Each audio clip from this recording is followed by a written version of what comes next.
Can you explain maybe on a chord or maybe just on the guitar? I don't think playing a chord is going to give you the proper explanation because it involves the other people. It's not about me. No, but I mean, but maybe what you were saying. Well, I am. It was about the song, so I think then when you had the song, that you were saying, well, this is what I need. Maybe you can explain that. Okay.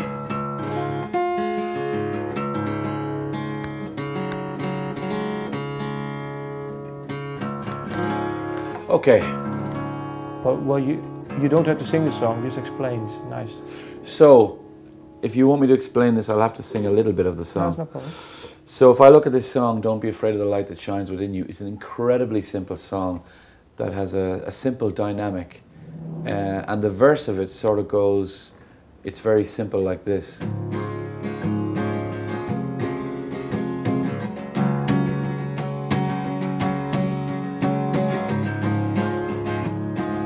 So the whole verse is like this. It's a really simple movement.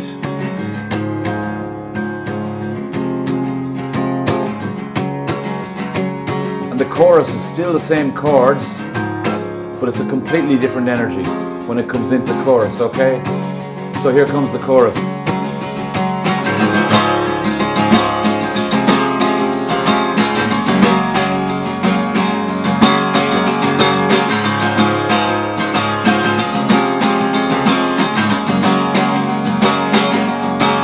Back to the verse.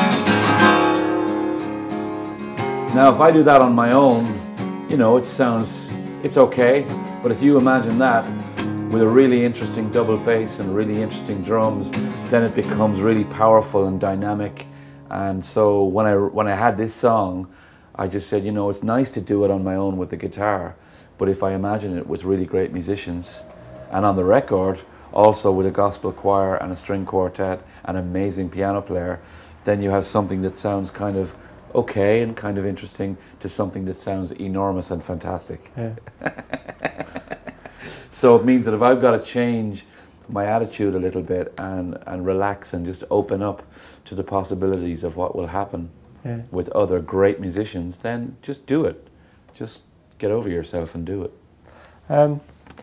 The album is called 11 Songs. Were there some other album titles floating around, or? Yeah, that's an interesting way to put the question. You obviously don't like the title 11 Songs, but there's a very good reason for it. No, I don't.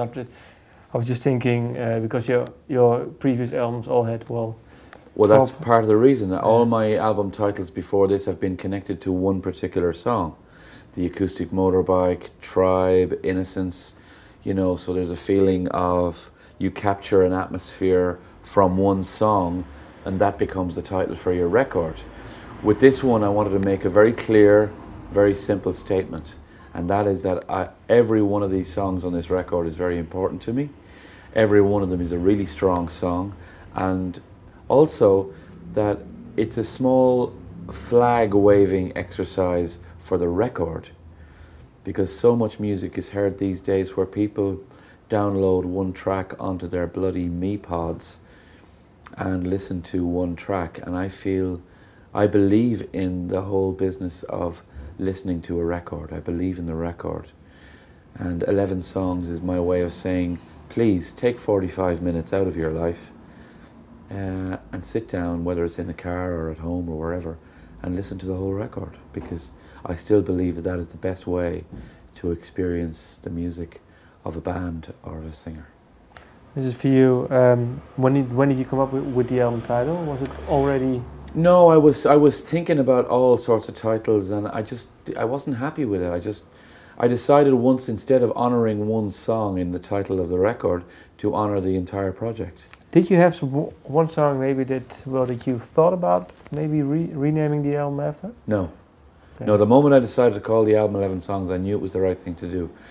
And it also is a way of saying, you know, I actually really like the artwork on the record. I like the simplicity of the artwork.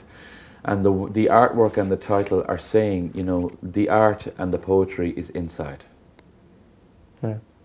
Always, my album covers are always very subtle. The name is quite small and there's a nice photograph or a piece of art.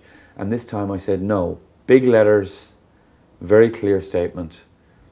Buy me, open me, listen to me, and hopefully enjoy it.